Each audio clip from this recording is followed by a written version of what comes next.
વધુ સમાચારમાં વાત કરીએ તો દીવથી જાફરાબાદ તરફ જતા દારૂના જથ્થા સાથે 3 શખ્સોને એલસીબીએ ઝડપી પાડ્યા છે।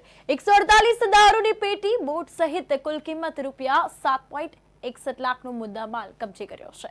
ઉનાના નવા બંદર દરિયાઈ વિસ્તાર દીવા દાંડી પાછળના ભાગે 3 નોટિકલ માઇલ દૂર બોટમાં મોટા પાયે દારૂની પેટીઓનો જથ્થો જશે તે હેરાફેરી થતી હોવાનું સામે આવ્યું છે।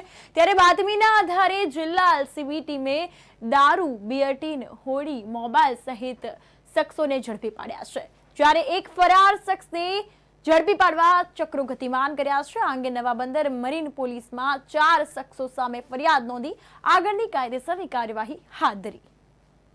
ગઈકાલે મોડી રાત્રે એલસીબીને ખાનગી રાહે બાતમી મળેલ કે કેન્દ્ર શાસિત પ્રદેશ દીવમાંથી દરિયાઈ માર્ગે બોટ દ્વારા જાફરાબાદ અમરેલી ખાતે વિદેશી દારૂનો મોટો જથ્થો પહોંચાડવામાં આવનાર છે।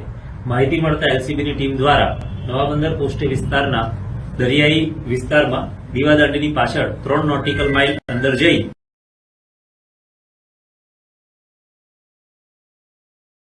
ખાનગી બોટ દ્વારા રેડ કરવામાં આવેલ, જેમાં વિદેશી દારૂનો કુલ જથ્થો 148 પેટી કે જેમાં 5164 નંગ વિદેશી દારૂની બોટલો અને 489 બિયરના ટીન તથા એક બોટ કબજે કરવામાં આવેલ, જેની મુદ્દામાલની કુલ કિંમત 7,61,700 છે।